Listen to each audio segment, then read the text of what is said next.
Hey, welcome back to Appalachian Expose. This is a big one for me because here with me today, as you can see, Chick Donovan, and this is one of these guys that I grew up.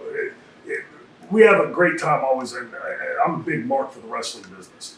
But when I was a kid, before cable came in, I was reading about guys like Chick Donovan and Lou Thez and the guys in the business that I couldn't see on television in Pittsburgh.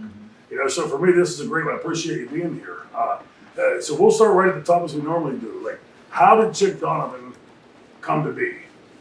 Well, the Golden Boy came to be through a process, I guess.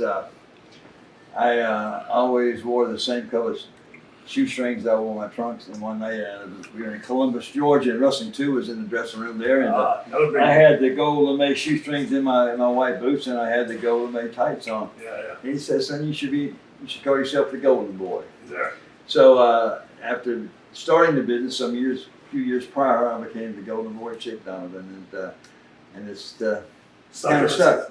What year is this? What years are we talking I really about? started training around in '76. Now, prior to that time, I've been a firefighter, and with Crack Creek, I'm real proud of being able to have been on the ground floor, creating the EMS program. I had the first extrication tools in Georgia. Wow. And so that was Jaws of Life. the Jaws of Life, what it's called, the killer tool. And that job was meant the world to me. I love being a firefighter, so I wrestled part-time there for a few years, and I finally just got the itch, and I had to go full-time. I had to give, I'm one that's got to give it all or give it none. Hey, right. I got to go all the way. So I went ahead and left the fire department, the job I love, my home and family, and I just went on to hit the road and want to be a wrestler, huh, kid? Yeah. And let's face it, the thing that always shocks me in these stories of all the people I interview, it's all pretty much the same. It's like behind the music, right? Yeah. The same story applied to all of us.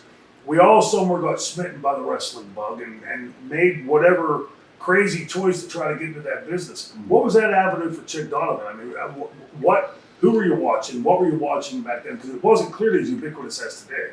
I wasn't watching anything. I wasn't watching wrestling. Really? It was an advertisement in the newspaper came for wrestling school and wanting to participate. So I played sports all my life, football and whatever. Yeah. And so I went to the school. I sent them a bio and went over and started training. At that time, like I was working four full-time jobs. I was a fire department, 24 hours, and 3 hospital jobs the next day were 24 hours. But 24 hours a day, 7 days a week. And before those full-time jobs, paid $8.30 an hour. Wow. So you were rich at the time. Yeah. $8 an hour. But that was full-time job. But anyway, then I went to the wrestling, and I quit a couple of those jobs, and I started training. But I was only 120 pounds. Sure. I had worked so many hours. Yeah. And I had to put 100 pounds on in a year. So, for folks, not easy. You kids out there, if you want to do something bad enough, it don't matter what it takes, you'll do it. Absolutely. I had to put 100 pounds on a year, so I started eating. I ate and ate and ate and ate and ate trained. and more until I achieved that goal. And trained. 888 and trained. Training. Yeah. The training is success is spelled W-O-R-K. Yeah. There's no way around anything other than success, other than just plain old work. So you guys get, because I'm listening to this, and this is exactly the stuff I heard from Dominic, from Bruno, and Pittsburgh coming into the business, the work ethic and all of those things that we'd all picked up already from our parents. Because everything has a basic fundamental. Right. I'm not a particular Alabama fan, but I'm a Nick Saban fan. Sure. He teaches basic fundamentals. If you can't get a 3-point stance, you'll never stop a touchdown, you never score one. If you don't get the fundamentals of what we're trying to portray in wrestling. Right. You got to learn those basic fundamentals. And unfortunately, that fundamental now is nowhere to be seen except for some of us older guys. Right. I'd like to take a young kid in the ring and teach him some of the old school and how it really is. Yeah, exactly. Because the fans out there that watch, it's a compendium across the age groups, right? We've got the old timers that watched us, the middle agers, the young kids that somehow maybe seen us somewhere online. But the business, because I want to get back to your training sessions here in a second, but since we're on this vein, what does Chick Donovan see when he's watching the wrestling today? Well, some is positive. Yeah. And a lot is cheerful. Right. It's things change, though, and we have to accept those changes. Correct. Yes. I think the irony of the new wrestling, those boys are not going to last very long. Right. The physicality of the things they're doing now. But we took our bumps and we didn't. I got a broken back, fractured neck. I got knees replaced, and Sure. we take our bumps, but not as these guys are taking this unnecessary, and it has nothing to do with wrestling. Right. Do you? Excuse me. I'm sorry. Go right ahead. Wrestling is emotions. Yes. Entertainment is about people's emotions. You want to entertain them and manipulate, if that's the word, their emotions from high to low to medium. Get all the emotions out of them, all the emotions you can feel within inside of you by the things we do in the ring. And you bring them up, you sit them down. By the way we do. I like leading the young kids and teach them how to do those things. Because it's all about the people. It ain't about us. It ain't about what we do in the ring. It's about the people sitting out there. Correct. The people make us who we are. Right. We don't make us ourselves. Right. The people make us, and it's our job to fulfill what they need. And if I don't do what he wants me to do, I ain't fulfill what he wants. And if I want to do this and this and the match, it ain't maybe what he wants. Right. So I go out there and listen to him. He tells me what he wants. Right. See, it always amazed me as a kid coming into the business that didn't know squat other than the basic stuff that I was taught. Mm-hmm. I would watch guys like you, guys like Harley, go in there, and if they wanted that corner back there to pop, you guys could get those fans to pop and not the others. Mm-hmm. It was like watching a maestro play the orchestra. Now it's time for the oboes, and boom, and here we go. Mm-hmm. And it was like a magic trick to me because I, young and naive, I always thought it was an all or nothing proposition. We're going to get the whole building to pop or it won't. And you guys were able to get those ones and these ones, but not the ones in between. Just like you said, with the emotion, just standing them up and sitting them down. When I watched today's, I completely agree with your assessment of today. First of all, I think I know the answer, it's rhetorical to this, but do you believe, like I was taught so many times, that each of us has a gas tank of bumps? You might have 100,000, I might have 90,000, but there's a finite number in there. And once it's gone, it's gone. It's gone. Yeah. You're done. I think we're only assess so many. Right. So we have to be really savor each one. And make it count. And now I'll take a good bump. Yeah. It best to be at the right time. Right. It best be for the right reason. Absolutely, yeah. But that's the only time. Yeah. Now we'll do whatever. Might take the kid 30 minutes to match. We ain't got to fall down. Right. Yeah. And if I it's can't believe it. Yeah. And it's wrestling. It's if magic. you know how to wrestle, listen to people. It's nobody's stopping. Right. Now let's go back to your training session again. So Okay. you see this ad in the paper. Who was running that school? Who was teaching? Well, that was in Macon, Georgia. It was a guy named Grady Odom had put the advertisement out, and he'd been around the business for a while through the NWA and everything, different things. And because I went to the school and, like I said, started training. And for hours and hours and hours, we drop kicked the bag hanging in the ring to get drop kicks. For hours and hours, we did Hindu squats. For hours and hours, we did the push-ups. We did everything. Hours and hours of grueling for hours and hours, over and over and over again. See, what amateurs practice to get things right. Right. Professionals practice they can't get it wrong. That's right. That's the main difference.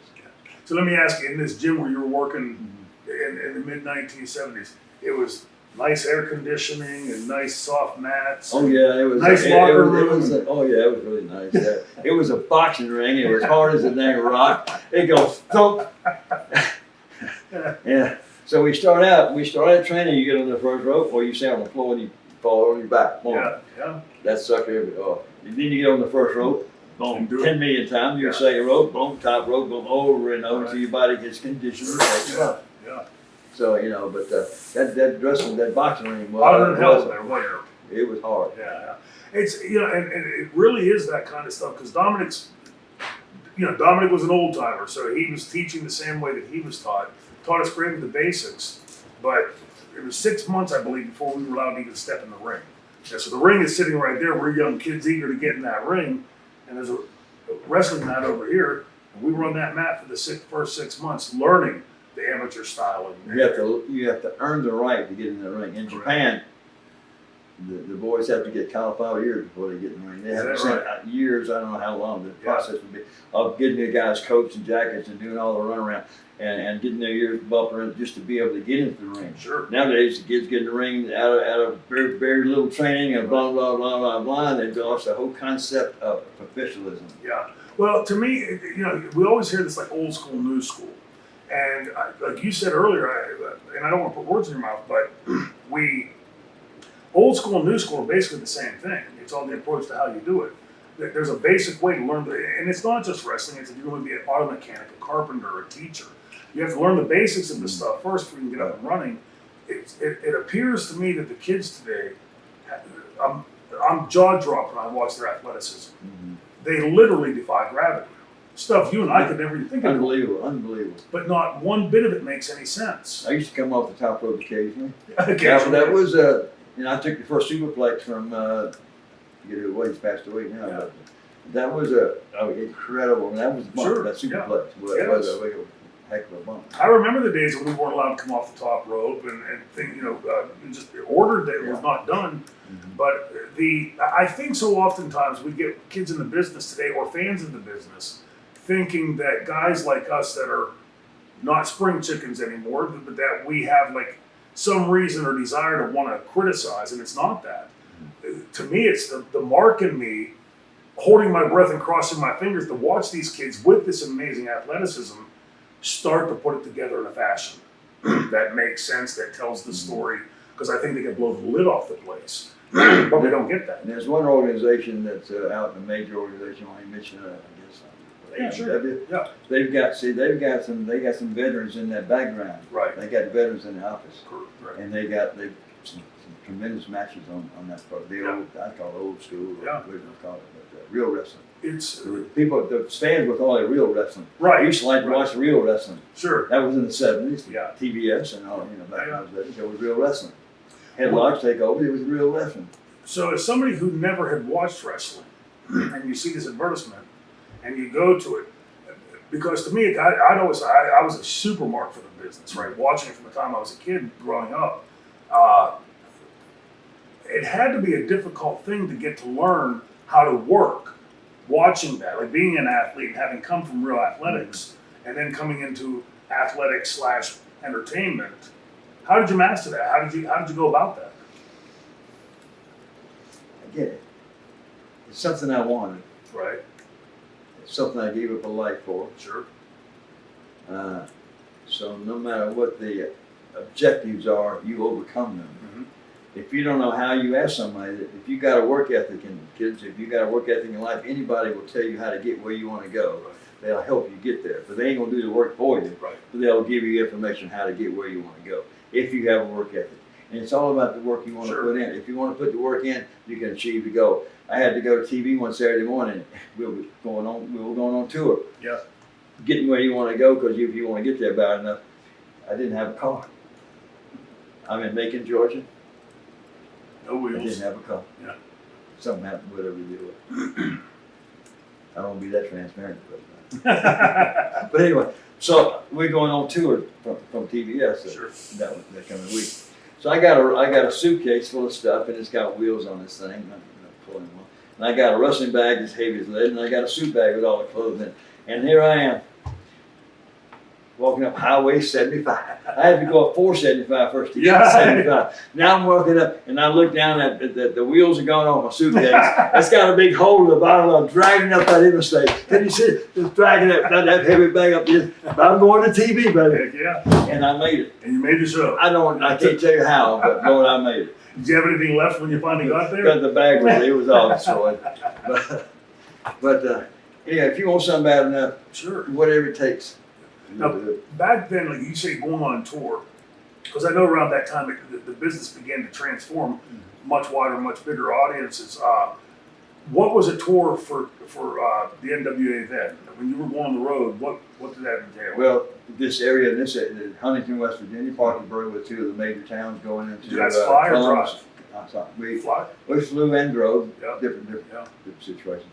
But Columbus was probably the main stop, and then we parked there and then made all the towns all around up to Saginaw, Michigan. Right. Columbus. So you were obviously in the business at the time that the pay-per-view era started. 'Cause I was just coming into the business, and I remember the discussion,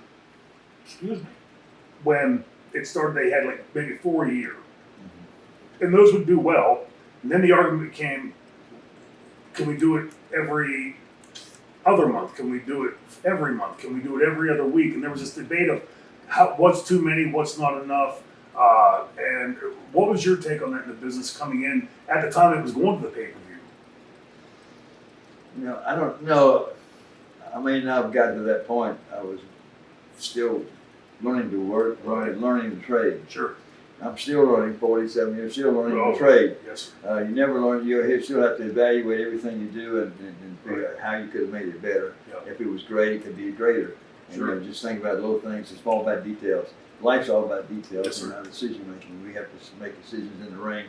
Man, monumental decisions at an instant. And that just comes through experience. And then live with it. And live with it. Right, Yeah, right. you got it. You got it on film. So you guys are here. The reason I got the smile on my face is everything Chick is saying is the stuff that I heard my trainers telling me, the guys that when I would go on the road stuff telling me. So the fans will often hear me talk about how I always wanted to master my craft. And I always say I've never mastered it. Like you said, you're always still learning. But like, it was guys like this in the dressing room that was every night saying things to me like, you got to learn to tell a story, kid. You got to work your butt off. You got don't go out and party. Pay attention to your match. Things like that I heard over and over. That's why I have a smile on my face as I'm doing this interview because it's taking me back to that time frame. Now, as you came into the business and you see these changes obviously coming, what was your take on the you said you were what, 100 pounds, had to gain 100 pounds in a year. What was your take on when we started seeing the seedy side of wrestling, the steroids make their way into the business and the giants, I mean literal giants. Did you see it? Was that a boon to the business? Was it a detriment? Both? Well, athletes you put on pedestals. Right. And they have to be bigger than life to fulfill people's needs Sure. and what they think of you. And I'm not advocating anything one way or the other, but sometimes you'll do whatever it takes to get to fulfill that need. Yeah. That's what our job is, to fulfill the needs. Right. We are servants to the public. Correct. Through entertainment, Yeah. and we are there to serve them a purpose. And they want to see, they don't want to see somebody average particularly. Right. And you don't have to go through different avenues, or what it's a choice to Right. make. Sure. Sometimes that choice could lead to a short-lived situation. Depends on how you abuse whatever you do. Right. Right. Uh, And not just steroids. That could be alcohol. That could be drugs. That could be food. Now, 30 years. I want to be real transparent here for a minute, which I have. I was in the junk for 30 years. Yeah. I went through all the motions through Japan, and I went through the motions, but it wasn't as serious because the junk was more serious. The junk meaning everything that's around the business, all the negative stuff that goes all around. I got all involved in that more. Yeah. It was more important than the point. Yes. So the whole point of this is I teach you now to stay on that point. Now the Lord has me on point now. Yeah. It took me all these years to get on point and understand and to learn the wrestling bit and really learn what I'm doing. Well, I think what you're describing, Chick, is that you're a human being. Well, Right. yeah, We we all humans have fail, Yeah. but now I'm reaping a reward of what I missed 30 years ago. Mm-hmm. But I could have been a lot further. But anyway, now the Lord's taken me to the point where I can leave a legacy, a really good legacy. I can move around, I can run the kids to death in the ring. Sure. And I'm basically with the Lord's help doing all the right stuff to lead them in a better direction. So it'll be better. I'm trying to make a better wrestler tomorrow than they were today. Right. That's my whole point, making these kids better, because that's our legacy. Sure. That's what we're gonna get. Absolutely. That's what we leave them behind. Yeah. And the kids now are very important. The kids around the ring is their fans 20 years from now. Sure. Yeah. So I try to make all my ends of my matches have a life lesson. Like if I get mad, as Bayface go deep on, and that's I got to be the referee because he's in charge. Right. I mean, you got, no matter how big you get in life or how much you gain, you got to be subservient to the Lord or to your father or somebody. Sure. You always have to answer to somebody. You can't get too big for your britches. Yeah, and we all sort of do in this business sometimes. But there are a lot of, when you're in this business or any entertainment field, there's all kind of temptation, right? It's always laid out right in front of you. It's easy. And very easy to be distracted by that. Now, I've heard through friends in the business that the kids today, understand I use the word kids, it's not a condescending term, it's just that we're older, right? So, but they have learned by and large, hopefully, the lessons of, the generation that I came up with, that there was just a genocide of, dropping dead left and right, because of the imbibing and too much with all that temptation.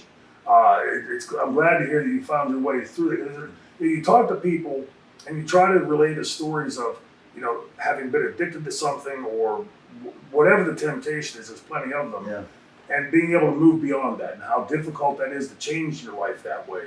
But to see that you've done it and how the shape you're in and the things I you never had a substance problem. Just Yeah. Other things. Just as bad. temptations. Everything's still just as bad. do. Yeah. But come through that, and now the Lord's leading me to a point where I can make a difference, I think.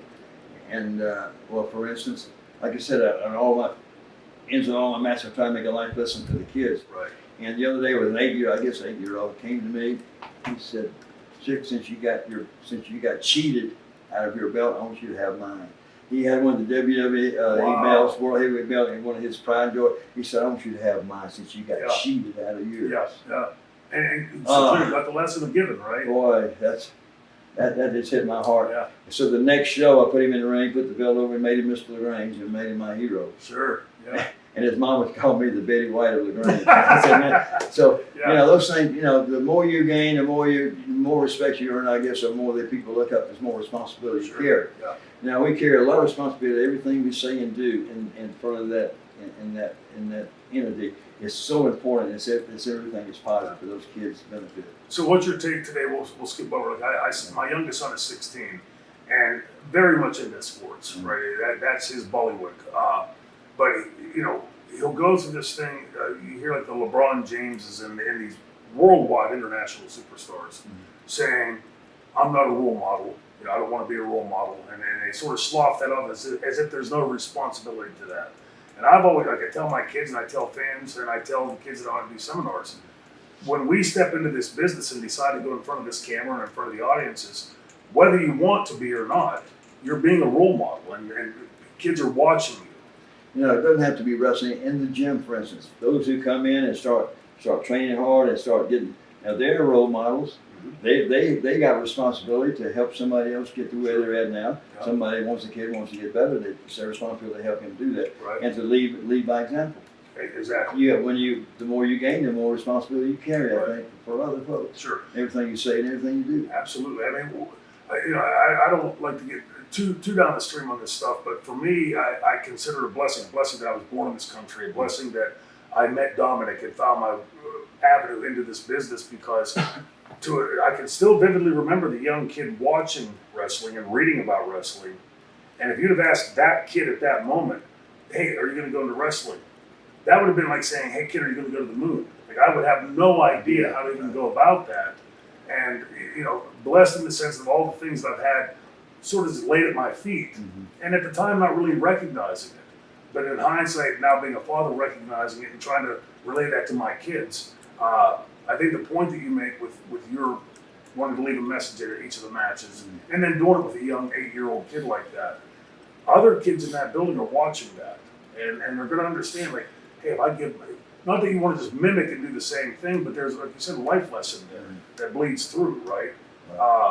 It really is amazing when you stop and think that being back in our day on these television airwaves, or now this internet and the computer, that we're being given a gift to do that, and we can't just look that gift in the People horse's for mouth. years say, "Oh, listen, yeah."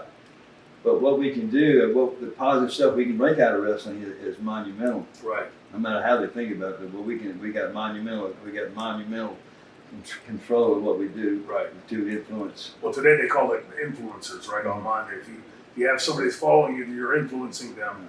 And long before that word was ever made, we had a way to influence the audience out there by the lessons that we put into our matches and the morality tale that we would always tell. You know, the good always triumphs over the evil and that sort of thing. And I think that's part of the reason why wrestling, when you look at the hotbeds of wrestling, especially back in the 70s, and still today, in the South where the Bible Belt is, and the different places that we come and go, like Charleston, West Virginia, or Atlanta, Georgia, that those people somehow are able to wean that aspect, that more morality tale out of that. And so we do have a responsibility to it, whether we want it or not. Right. So you are a role model. Sure. You are a role model. I don't care. You're a role model.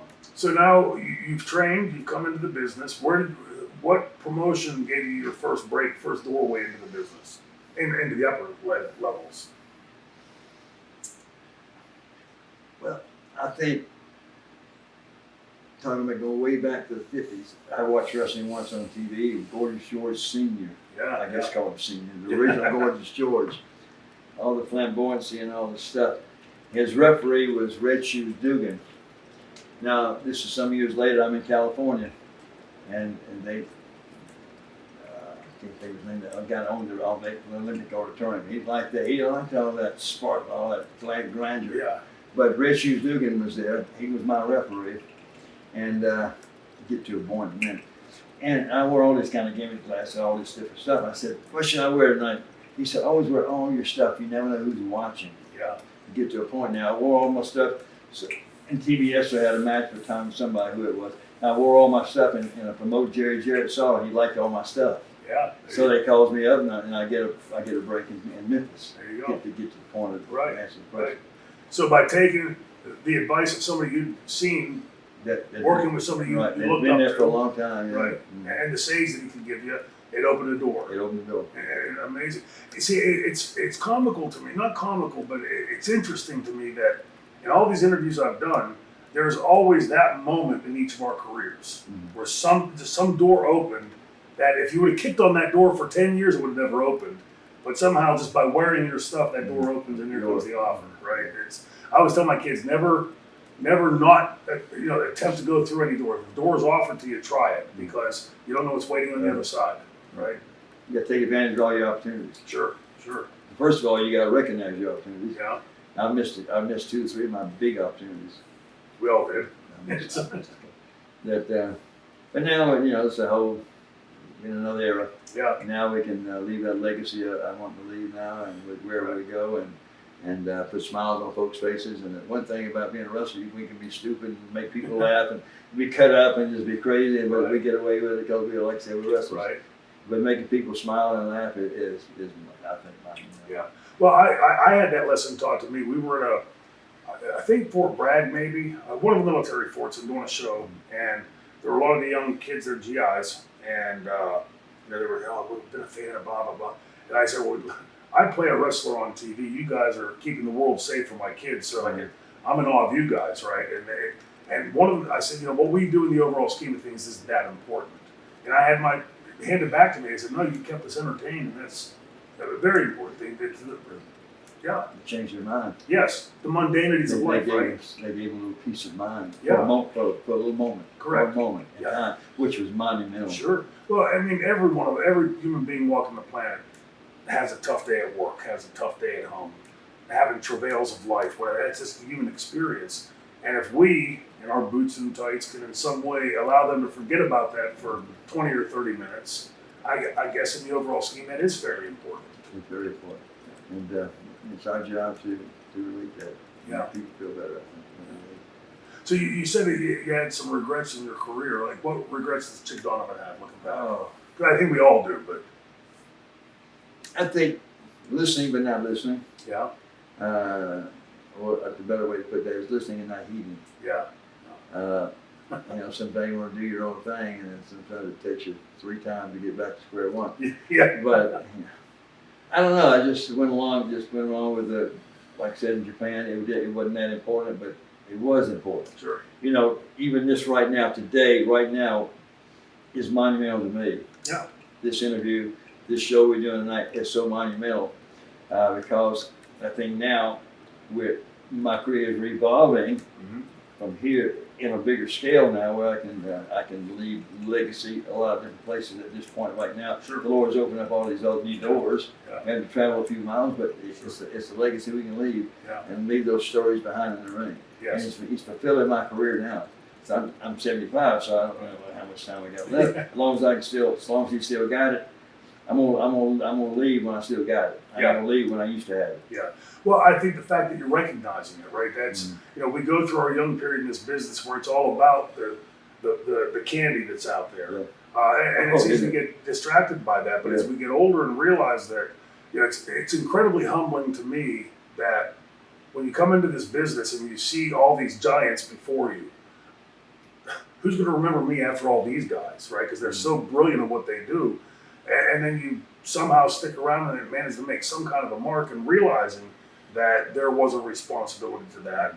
But it's incredibly humbling that, when somebody comes up and says, I've been watching you for 30 years, and I'm thinking, like, you're watching this idiot for 30 years? Like, I'm just out there goofing around and stuff.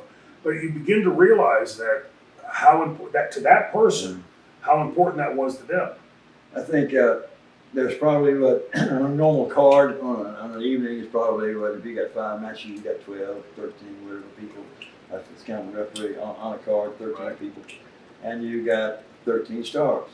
You got people out here that came to see the first match. Right. People came to see the second, the guy in the second, the third. Everybody on that card has influence. Sure. Has influence of bringing people there and making them Yeah. feel better. Yeah. It's fine with me. No matter what you do, you still got the influence. Right.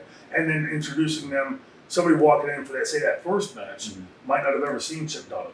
Mhm. Now sees Chick Donovan or Shane Douglas and goes, wow. Mhm. Yeah, and starts following that. Do you get much of this? Because to me, this is the crazy part of the internet. We spent our careers bringing Chick Donovan or Shane Douglas to a fan in Charleston or a fan in Atlanta or a fan in Pittsburgh. Now, this internet is, first of all, kept us all eternally young. We'll always be 25, 35 years old. But I'm seeing kids come up, and it's incredibly humbling, but also comical. I had a 10-year-old come up to me in Johnstown, Pennsylvania, and his dad said, "Go ahead, tell him." And he said, "I think I saw your angle with Taz, and I thought it was amazing." Here's a 10-year-old kid who wasn't a twinkling in his mom and dad's eye when we did that angle, but they can now watch it online, and the same thing with your matches. I'm sorry. No, so do you get the same They thing? were, from I other get a fans? lot of fan mail, Yeah. and along the same line, a 14-year-old wrote me a letter, and the gist of that letter was that he was ready to give up. Now I don't know if it was ready to just give up school life or whatever the give up, whatever the give up was is a negative side. Sure. But he said, but since watching my matches, kid's 14 now, 14 whatever, thought, this is a bunch of years ago. Yes. But watching those matches gave me reason to never give up. Good. I'll never give up. I'm Yeah. watching you. You never gave up, and I'll never give up. Amazing. Amazing. Yeah. And that was the first match in those days. Yeah. But That a was young the kid first out match. there Never give up. seeing that and winning that out. Yeah. It really, that's the stuff that I get goosebumps when I hear stories like that, because again, I've had a tendency to minimize the import of what we do. Yeah, it's great. It's a great form of entertainment, but we can't have that kind of an impact, and yet you did. The most important match is the first match on the card. Guys think, oh, this is the first match, the jabroni, whatever. But that first match sets the scene for the whole leader. But Yes, sir. But that first match is so important, and nobody knows how to do a first match anymore. Anymore, right? They don't know how to go around and wrestle a first match. Yeah. Where the It's, first match is supposed to be. right. We're not trying to do too much stuff. Yeah. Well, to me, like the takeaway is like how often I remember just feeling overwhelmed being in dressing rooms with guys like you and Harley and all, because every night they were saying things like, "Got to learn to do this, kid. Got to learn to do that. You got to learn to tell a story. Got to learn. You've got to work on your punches. Every night it was more and more and more that to where it just felt like overload to your brain, too much to possibly bring in and master. But being able to do that and sitting in those dressing rooms, like the first match, how important that is. The curtain jerk for the fans out there that are in on our vernacular. That sets the tone for the night. It sets the pace. It's not there to showcase Chick Donovan or Shane Douglas's every move. It's for us to get the butts back in the chairs for the popcorn It's the Ed stand. McMahon of Johnny Carson show. Yes, sir. A good analogy. So how is it, like, I know I wrestle with this all the time, and I watch kids today, and I don't hold them in the sense that they're just being rude or not respectful. I just don't think they know. Like, when I came in '82, everybody was telling me, keep your mouth shut, your eyes and ears open, be respectful, pay attention. And I just knew inside that if someone like you or Bruno will say, I know you guys knew everything I didn't know. And if I want you to teach me that, it probably would be good for me to be respectful and pay attention and not just, what do you teach me, Chick? When I don't know anything. Do you think the kids today, that it's an overt thing or a covert thing, that they do know or they don't know of the loss of respect? I think the home is broken down.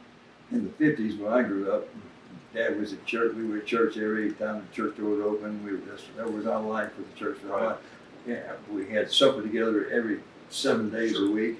To get to a point, we had our yard work to do, had our rental houses. We had a family. Sure. Now you got dad's got to work 3 jobs, mom's got to work 2. You're a teenager at home by yourself, and here comes somebody at the door, got a beer in his hand. Let's go get in the car and ride down the road, and the next thing you knew, they're beside a tree and you're dead. Yeah. Oh God. Yeah. Scary, right? And it's just a breakdown of society. I think that and we've lost some of that. Yes, ma'am, and no, ma'am. Yes. Now I tell you what. Now you can always tell an athlete, no matter what kind of athlete, when you talk to him, he'll say yes sir and no sir. Right. I guarantee every athlete will say yes. They have the respect. They have earned respect from that athleticism. Yeah.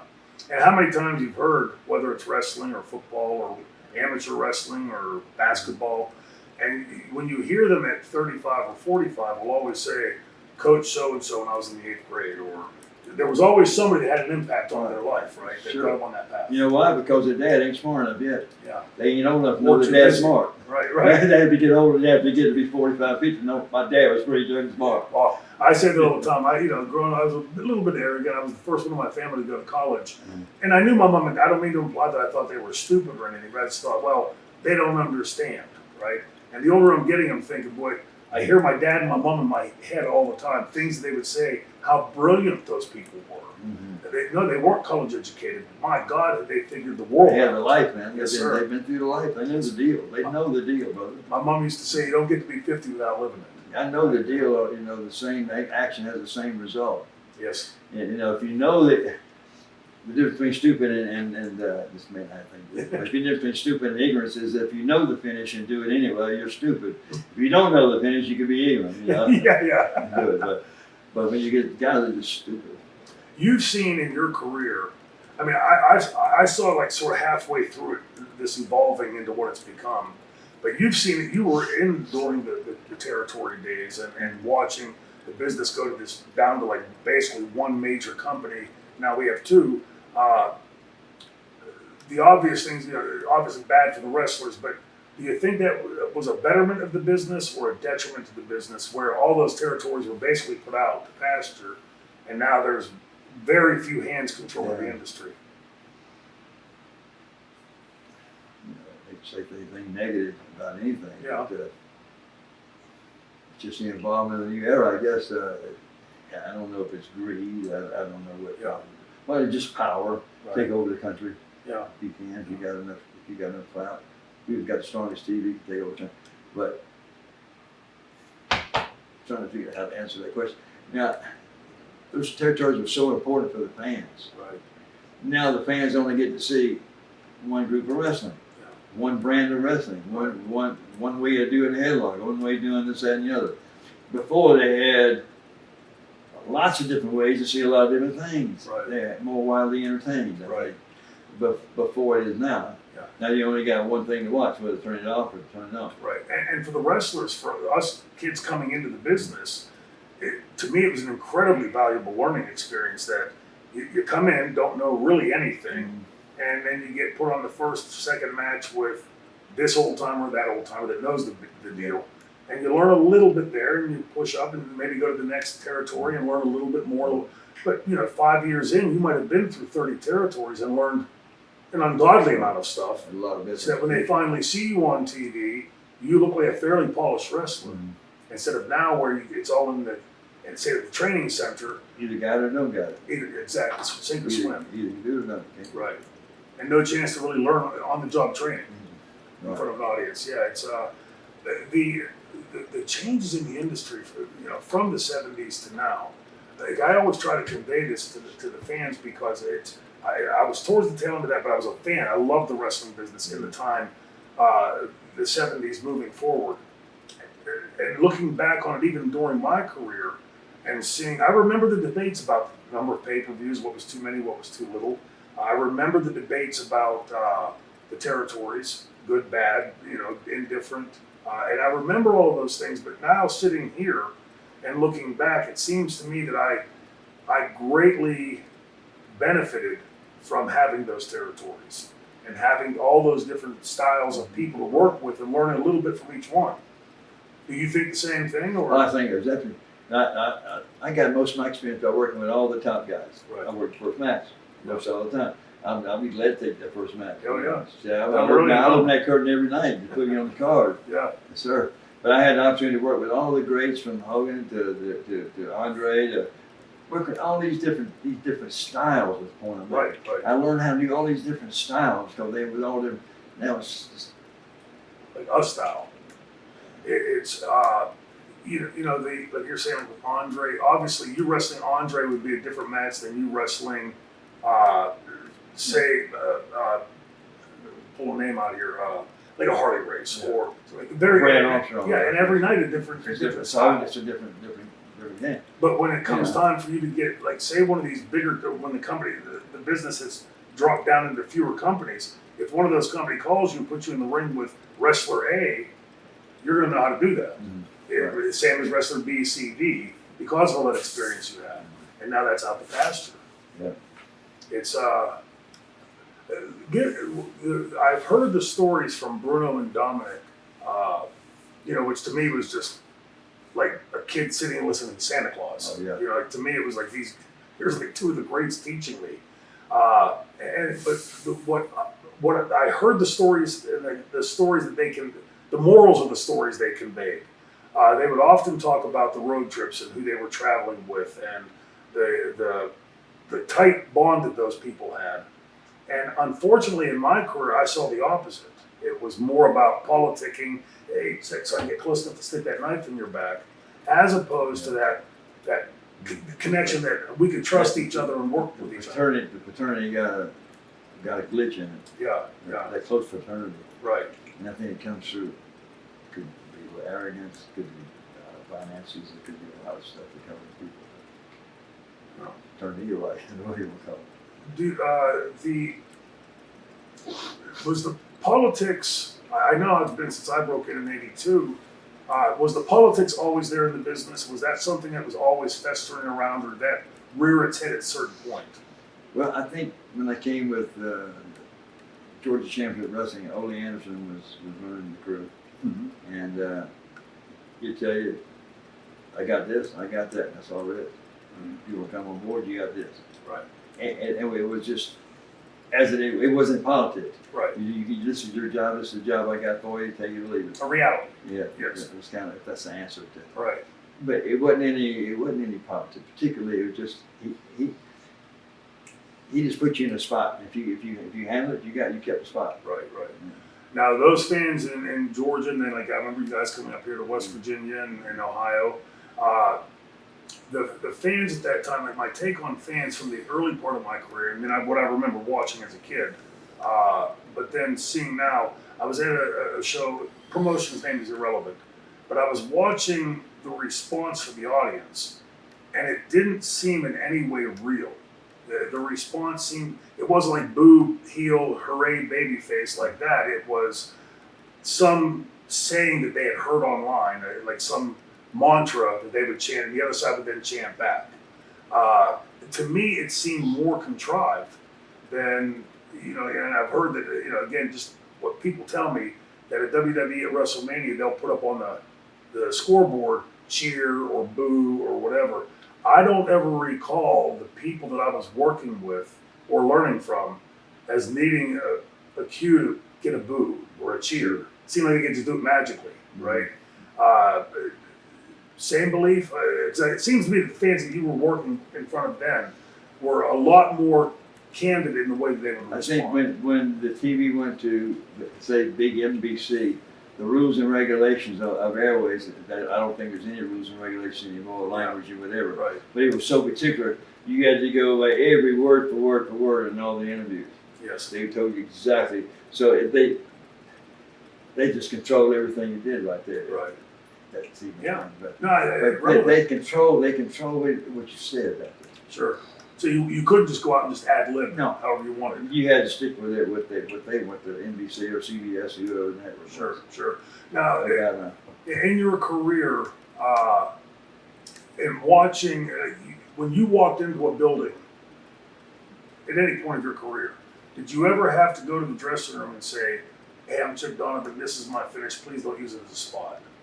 Or was it just accepted that was yours and it just nobody did it. That's probably accepted. Sometimes you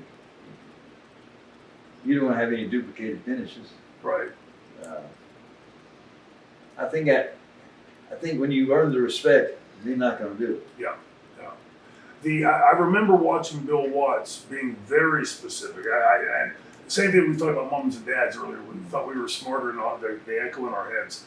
At the time I was working for Bill, because of his mannerisms, he was a bully and a screamer and a yeller. It was very off-putting, but I knew in the back of my head he was trying to teach.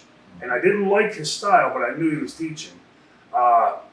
Hearing the things that he would teach, about things like that, don't do somebody else's finish, and don't turn your back to the camera, and don't do this or don't do that. There was pretty much a lesson in it that you could pull away. And the reason I bring it up is it always amazes me when I go back and watch old clips from that time, and we're working with enhancement or whatever you call them. Watch those guys in the ring. They're amazing. They're always turned towards the camera. Everything they do looks crisp and tight. I'm thinking of George South off the top of my head. George was fantastic at getting somebody over and doing it in a way that he still came out looking strong and still looked proficient. It's so many different ways to get the same result. Yeah. You can go down. You can go get to the same point in town. You can probably go 5, 6 different ways to get there. Yeah. And I think in you booking some professional guys, you can't tell them how to do it. You just tell them what you want. You can't tell them how to go about doing it. Right. Because at that point it becomes paint by numbers. Yeah, you can't tell them how to go about doing it because they just know already. Sure. As long as you get where you're going for the next program, blah, blah, blah, blah, as long as it's falls asleep. Right. It doesn't matter how they go do it. Right. So, in that, if you do it right, both parties are still Everybody's happy. Everybody's happy. See, I remember going through that phase in the business when it was pretty much A, B, C, D finish, Black and white. right? And it wasn't fun to me. I was just going out regurgitating something. But in ECW, when we finally got there in '93 moving forward, we were given that creative leeway to go. And sometimes we did it wrong. Sometimes we took it down an avenue that wasn't the right way. But it was far more rewarding in being able to go out there and peddle your wares to the audience. When you first broke in, because I remember Ole in the way he ran things, was he more a let you do your own thing guy or a paint by numbers guy? Probably paint by Ole's. By Ole's numbers. Yeah, strip by Ole, whatever. I never had a problem with. I just remember getting on the mic one time, just whatever out of the situation, and I was letting known about it. Because you touched the mic without being I told. wasn't in the program Right. for that purpose. Right. But whatever transpired, I needed to. It was necessary for me at that moment. Right. Well, again, at that point, you're a seasoned veteran, right? And you know that this is going to facilitate something towards the furtherance of the storyline.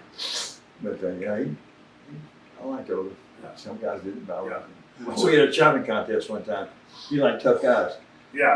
He chopped me, I chopped him, my chest was bleeding, I knocked all the skin off his chest, and he quit. Is that right? He He quit first. I won my respect from him. Yeah. He loved tough guys. So you fans understand what we're talking about. What Chick is talking about is that if Ole, being the booker at that time, did not specifically say to Chick, okay, afterwards get on the mic, or get color, or go over, don't go.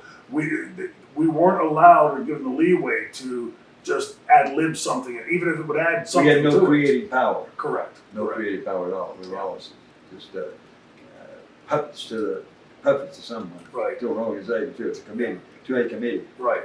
Well, I remember, and there is some wisdom to that, although I don't necessarily always agree with it, but I remember Dusty Rhodes. The boys were all complaining about something. And Dusty walked out of the room and he came back with a piece of paper folded in half. And, from where it was folded, you could see what looked like half a circle. He said, "You can tell me what's on this picture." So the boys all started, it's a ball, it's a this, it's a that, it's a circle. And after everybody made their guesses, he opened it up, it was an Easter egg, right? You couldn't see it because you only saw a part of it. And he said, "Always remember, only the booker has the full picture in his head. So I do get that part of it, but to me, someone who's been around like you've been around, or someone who's been successful in the business, I want that person to bring their wares to me. I want them to give it to the So fans. I think when you mature, when you have matured, your decision making of what you want to create or what you want to leave behind is going to be for the show and not for you particularly. Right. It's going to be for the best interest of your organization. Yeah. Once you learn, I have an understanding of what you're doing to start with, Right. understanding where he's at and what the program's all about. You'll do it right. Yeah. Once you get learn that. Do you agree? I've always said I've never known anybody that bought a pair of boots and tights that endeavored to go to the ring and crap the bed. Like everybody wants to go out and have a great match. Everybody wants to go out and entertain the audience. But it seems to me like I see this teleprompter stuff. Because I was, good on the stick to do a promo. To do a teleprompter, when you could probably write a great promo for me. But I'm sure that somebody that's familiar with Chick Donovan's career would hear me talking, and some of them would go, "Well, he sounds a lot like Chick Donovan, right? Because your style is unique. Each of us speaks in our own voice." So to me, the whole teleprompter thing, we hear so often today about the kids all being vanilla or not being able to evoke, and I think that's where it stems from. Because if you were writing my character and somebody asked me a question in an interview, what kind of beer does your character drink? We'll say. I wouldn't necessarily know. I'd come to you, the writer, and say, "Chip, what kind of beer would the franchise drink?" Because it's your character. You created it and given it to me. And so I think the teleprompter is a real pulling the rug out from under the kids because it's not forcing them to learn their character, their storylines, their angles. Do you agree with that? Mm-hmm. Yeah, I think you got to become your own character. There's so many, all this kind of weird stuff. Right. There's no way of being that character. Yeah. So that character is no way even. Right. It's not even has no rhyme and reason. Yeah. And you have to be your character. Yeah. When I walk in when I pull in that parking lot, I'm a superstar. I'm my character. When I get dressed, I'm my character. When I go out there and perform, I get my character. When I walk back out of that back door, I'm my character. When I get in my car and leave, I'm a jabroni. Right. So I'm back now. Rest his soul, Bruiser Brody told me one time he knew the difference between Frank Goodich, was his name, Frank Goodich, and Bruiser Brody. Yeah. You got to know the difference between you and who you are, Sure. who you ain't. Sure. And where to cut that off. That's the line of arrogance to humility. Yes, sir. Yes, sir. You got to keep that humble because, like I said, we don't make ourselves. Right. We entertain those who make us, Right. and by our entertaining, they put us on different levels. Yeah. By our talent and Sure. the way we entertain them, Right. we have different levels of that we go. But yeah. Somebody, Scott Irwin, taught me very early in my career. That's leg drag, suplex. Yes. Yeah, that's right. That's He died right. with brain tumor. Yes, he did. And not long after I Right. had this interaction with him, Dominic had taken us to Montreal to work on Dino Bravo and Rick Martel's company to get experience. Mm. And I'm in the dressing room. Bill had already gotten dressed and left Irwin, and Scott was there. And I asked him, I said, "Where'd you guys come up with this gimmick?" And he looked at me and goes, "Son, this ain't no gimmick. And we weren't in the business. We'd be in a bar stomping a mud hole on somebody right now, right?" Yeah. But then he gave me the best advice I could have ever gotten. He said, "Look to 4 or 5 wrestlers that you emulate and that approximate your style. Steal a few pieces from them, and then at the end," he said, "make sure you put a big heaping dose of yourself in there." And that's really where the franchise came from. So I want to ask you, where did Chick Donovan come from? What are the pieces that made Chick Donovan? You mentioned Gorgeous George earlier. I think Chick Donovan came, the wrestler Chick Donovan came from a kid that was put down, Yeah. was last to be picked for the team. It just wasn't treated with a lot of respect. Yeah. So the wrestling, you can become any character you want to become. Yeah. You can be like I said, anybody you want to be, as strong as assertive you want to be, rip somebody's face off. You can be strong when you're out there, but when you leave, you still got to be back yourself. Yeah. But I think that was one of my biggest incentives to be assertive and not so passive. Right. Which in society we're taught that a lot of time, right? Shut up, sit back. Now the Lord, and every job I've ever had has to do with making people feel good. Right. From paramedic work to diamondology to I got the mental health degree with school teaching, all kind of different things. I don't know how many bunches of. You're a school teacher? Yeah, but it was all about making people feel better. Yeah. And I forgot where I was going, but that's our job, make people feel better. Yeah. So you were a school teacher, and I was a paraprofessional. I didn't have a degree, but I was Right, a paraprofessional in special ed. yeah, okay, yeah. I had a special ed class. Gotcha. Because I had taught special ed for 2 years and then went on to teach history and government. I really loved it. The problem for me was in seeing what I saw going on in public education. They brought me at one point a textbook they were going to use, a civics textbook, that had one notation for the U.S. Constitution. Definition that big in the middle. I threw it in the garbage can. Garbage. I'm not teaching the kids this. And that was the reason I got out of education, was because they were hamstringing me, basically making me a glorified babysitter. I was teaching progressivism, which is early 20th, turn 18th to 19th century, 20th century history. But it's where the FDA and public sanitation, Upton Sinclair, the jungle, things that are very important as the world we live in today, but it was on the state exam. And it's period one. It's admittedly a boring period, dry, no big warrior building to or whatever. So I noticed half the class is sleeping, so I took my teacher's manual, like it was done to me 10 million times, and slapped it on the floor. They dropped it, startled them awake. Well, right as it hit the floor, the principal, who later became superintendent with a PhD after his name, called me out and said, "Coach, can I talk to you?" I walk out and I'm like this. "Coach, what was that trick just out of the book?" I said, "Well, I told you what I just said." I said, "Teaching progressivism on the state exam. I thought it important they'd be awake."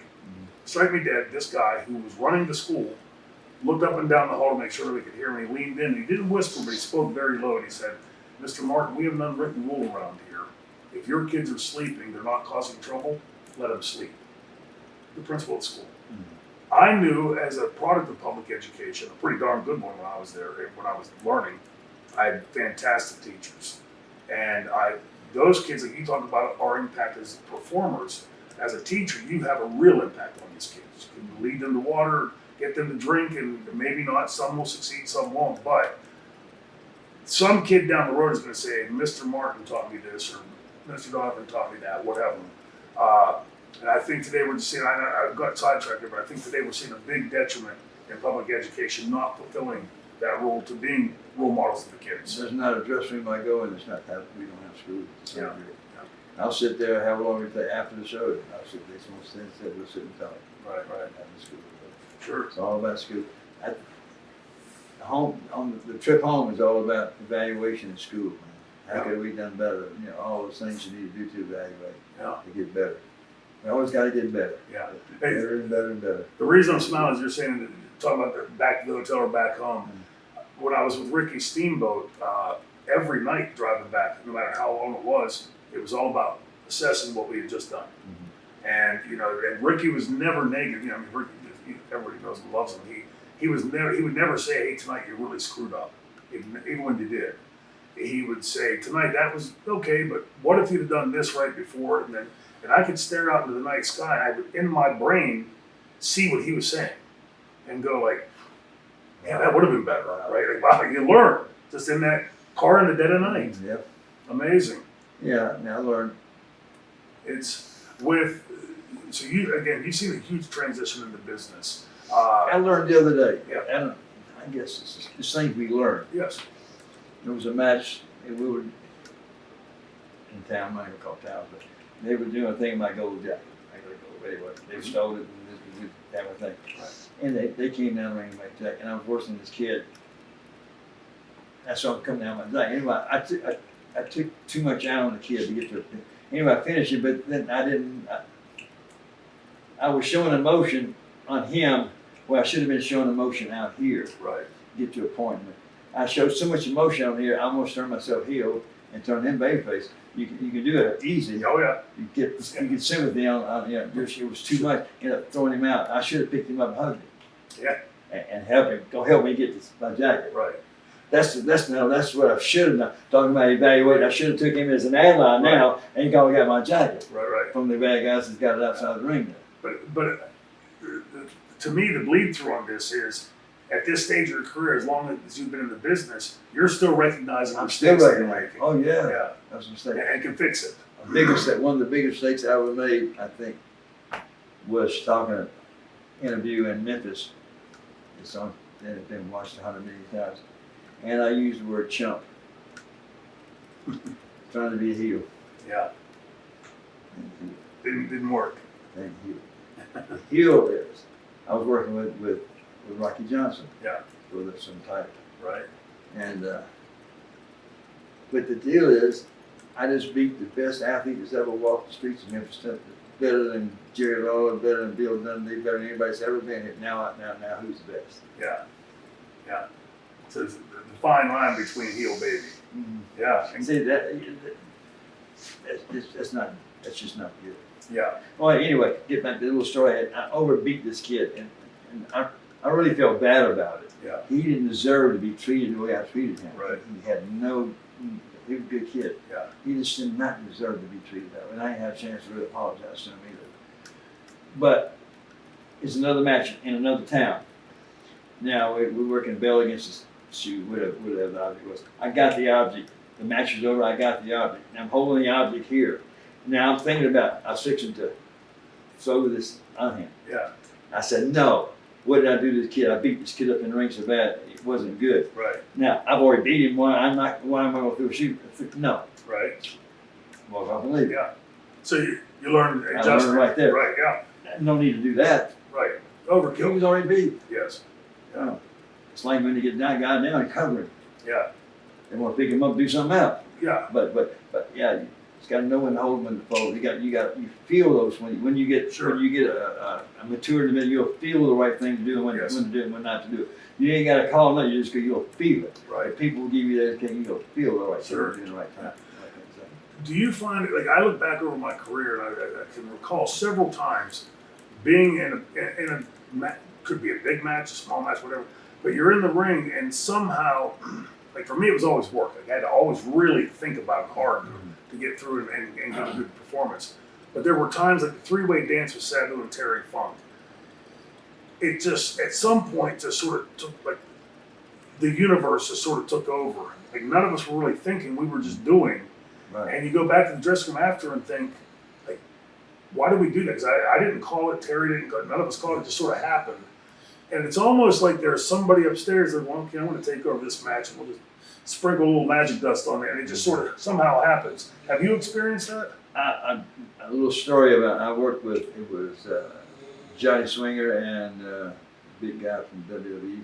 He was there forever. I can't think of his name. I'm horrible with names anymore myself. Anyway, it was a three-way match. And I'm not really a three-way match. Yeah. But it ended up being one way of a match. I mean, it was a hell of a match. Yeah. It was great. And I evaluated on the way home. I said, well, I guess since we don't get to work with all professionals in the ring at one time too Yeah. much anymore. But I said, well, I guess go with all pros. It was good.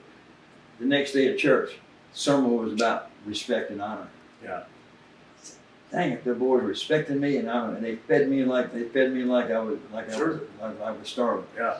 Yeah, but they respected me and honored me from my longevity Right. and in my town. Sure. Yeah. And that was the answer to that question. It just sort of It happened. wasn't made good. It was just about the sermon, respect and Yeah. honor. And without respect and honor, you gotta have respect and honor for everybody. Yeah. Well, and I think it's Especially if you're gonna work. But if I don't respect you, we can't work together. No, absolutely. And I think that's the big takeaway, not just in wrestling. But I don't have to like you, not to interrupt. I don't have to Right. like you, but I Right. gotta respect Sure. you for who you are and Sure. what you've accomplished. Do you find like in the world today we're seeing, like to me it's completely cattywampus that growing up, you and I might have different points of view, but we could have a good sharp debate even and still respect and still be friendly to each Oh, other. yeah. Whereas today it's become, if you don't think exactly like I think, I'm gonna destroy you, I'm gonna go online and say bad things about it because you don't think the same way I think. And I just find that like incredibly dull. Isn't that the U.S. government? Yeah, amen. That's what I'm That's thinking. a perfect example Yes, sir. of the stuff that's going on now. Yeah, put us all against each other. Make us all hate each other so we don't pay attention to They them. brought the corona over. Yeah, They sent all these other things, the byproducts of corona, Yep. or whatever you pronounce it. They sent bombs over the things, and the words and the politics and stuff is really is more dangerous than the bomb. right. Crazy world. What they live in, what they teaching. Yes, sir. Crazy world we're living in today. I guess so. It's- but I think that what I see, like when you're working with the kids and stuff in the dressing room, is it always, to me, because I know you and I know how you teach, but I also can see you're teaching these kids and you're giving back to the kids and trying to get them to see. None of us ever wants to come in and make it sound we're the know-it-all or whatever, but you do want these kids to learn the same way that we learn. They got to come back. Lesson's over. Yeah. Lesson's over. Right. Just sit and listen. Yeah. Same. That's the same. When we went in the dressing room, even before you got in the business back, we weren't, I can't say we weren't allowed, we didn't speak. Right. We sat there and listened. Yes. We didn't run around the dressing room like it is now, like everybody's whatever, everybody's got a belt, everybody's a superstar, whatever the deal is. We sat there and listened to the boys talk. Yeah. And learn from them. And learn. And learn from Yes, sir. Sit there Yes. and sit and listen. And then when you're spoken to, you can say hello or whatever, but you didn't have the right to speak. Right. You had earned the right, so you Correct. earned it through Yes. your work. Yeah. You earn your work will earn you spots Yeah. up the ladder. Yeah. Well, I was keenly aware in all those dressing rooms. I remember the first real show that I was ever on. Dominic had brought me and Mick Foley, and we're sitting there, and Bruno was there with David. The Valiant brothers were there, and the Samoans were there. And I remember sitting there looking around that room thinking, like, what the hell am I doing in this room? Like, how did this idiot get into this room, right? And the same thing Dominic did a million times if he told us once. Mouth shut, eyes and ears open. Talking about Samoa Seeker broke my neck in Louisiana. Is that right? But I'm not going back there sometime in the beginning of my career, trying to learn a gimmick. Yeah, yeah. I was working with Alpha. Alpha was one of the big bad Oh, yeah. jammers, man. Yeah, The Samoans they were bad, Yeah, big- bad yeah, dudes. tough They guys. were some of the baddest. Yeah. So I took this big mirror, talking about tights, out the ring. Trim my hair, put the table down, go in the ring, go out, take a bump out, and go fix my hair back up. And before I knew it, I was the heel and he was the baby face. Is that right? And they didn't, what's he doing out there? They didn't understand what I was trying to create a character, Right.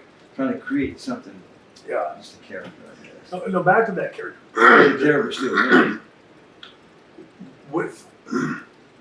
Did you follow that same, again, like with what Scott Irwin taught me? I don't know if that was something that all the old timers told the younger kids coming in, but were you given that same kind of advice, or were you just sort of left to your own device to create your character? Well, I learned a lot of different wrestling characters, like we talked about before. I had to wrestle so many different styles, so you learn different wrestling characteristics, I guess is a better word to put in it for that situation. Sure. Way of doing things. They may not all do the same thing, you may do it a little different, so you learn a lot of different ways. Right. I've got what I'm doing, gotten old. Got a kind of point. You have to remember where I'm thinking, trying to get to the point. We're trying to. The Chick Donovan character, where did that Okay. finally come from? I mean, was it all your creation? Was it a vision you had clear in your head, or did it just sort of evolve? It kind of evolved a little bit at a time. You create, it's not something that's going to happen overnight. Right. It's a learning process Mm-hmm. of how to tweak. At one time I painted my body gold. That don't work or you'll die. Yeah. And sometimes I did this. Now I use glitter, and with glitter works. So Right. it gives all everybody, Yeah. whatever. But you tweak your character down. It's so important to be able to have a character that you can create a real character, Right. a real wrestler. For me, when the franchise gimmick was given to me, it was the first time in my career that it wasn't just a scattershot approach, just do whatever, whenever. It was suddenly, okay, this character wouldn't do this, or he would do that. And it really focused it down to me where I could see this jerk of a guy that would do these things, but in a million years, he would never help an old lady across the street. And it just crystallized to me. So I think me being over here in the junk took some of my being able to make. I lost some clout. So Yeah. I lost clout. Yeah. A lot of clout. Right. Because I was just in the wrong place. So I didn't have those opportunities to do whatever. But I didn't have to. I was never told one way or the other. Yeah. Did you ever go wrestle? I just learned how to wrestle. while you were creating that character, in the process of coming up with that character, was there ever a time that you went out and did something that you thought you were going to add to that character that didn't work? It was time to, like you Oh. said, the gold paint. And I did one time. I did Bart Simpson. I don't know why, but I got the white eyes and got Yeah. the bug eyes and got all the clothes made and it scared the kids. Yeah. But as far as the Golden Boy goes, it's more or less me. I think it's me. Yeah. I just try to stay humble and leave good stuff behind. Yeah. People can learn and use and grow from. Right. You'd mentioned earlier about being that smaller kid that wasn't respected by your peers. Right. Now you're in a business where you can create a larger than life character. Well, the last show was that I'm known as a legend, Mm-hmm. which is true. Right. But the respect of being called a legend is a long. It's all the journey that we won't talk about the journey later, Right. but the journey from there to now has been a long, hard journey. But through hard work, Sure. the process put me up to have respect. Right. But But it's something you earn. yeah, You have to earn that Sure. respect. Earn it. and again, I don't want to put words in your mouth, but I'm pretty sure I know the answer to this. Now that you've gotten to this stage and looking back at what you've created, is there a pride there that what you did? Is there a part of that you wish you hadn't done, or is it an all or nothing proposition? I think through tidbits of information from different people that I admire that fit all into that character, Right. good stuff. In that character just became me. No. In that element, Right. me and the character are the same people within that arena element. Out here, like I said, Sure. just different. You know. Sure. When I go with that element is the deal. To evoke that character. Yeah, that character is the real deal. So how many? Because I can be the character, and the character can be real. Yeah. And you know the character. I know the Yeah, character. inside and out, Yeah. even though it's a fictional character. Yeah, basically, yeah. Right, right. So, I mean, if you don't want to answer, this is fine. How many years in the business now? That's about 47. 47 years. 75 years old. Still in unbelievable shape, Yeah, right? What do you do to stay in shape? I go to the gym twice a day. Yeah, Yeah, I do what it takes Lift to leave. heavy? No, I can't. yeah, right. The joints can't take it. I went right? from this plate, different size plate, but anyway, Yes. beside the point. No, I do what it takes to get the job done. I know what I need right here to be where I want to be at this point. Whatever it takes, if it takes going 2 times a day, 3 times a day, doing this, doing whatever it takes to put me between my ears at a point where I want to be when I walk in that arena. I got to be at a certain level, or it ain't right. Right. And I'm gonna work myself to stay at that level when I walk in that Sure. walk that aisle. So it's not a program you're following, it's a lifestyle. It's a lifestyle. Absolutely. Definitely a lifestyle. Brother, it's fantastic having you here today. Thank you. Sure appreciate it. Like I said, I always get a smile on my face with these guys because these are the guys I was watching coming in. Appreciate you being here too. Thank you very much for Thanks, having me. I appreciate enjoyed it. it. Thank you. See you next time on Appalachian Expose.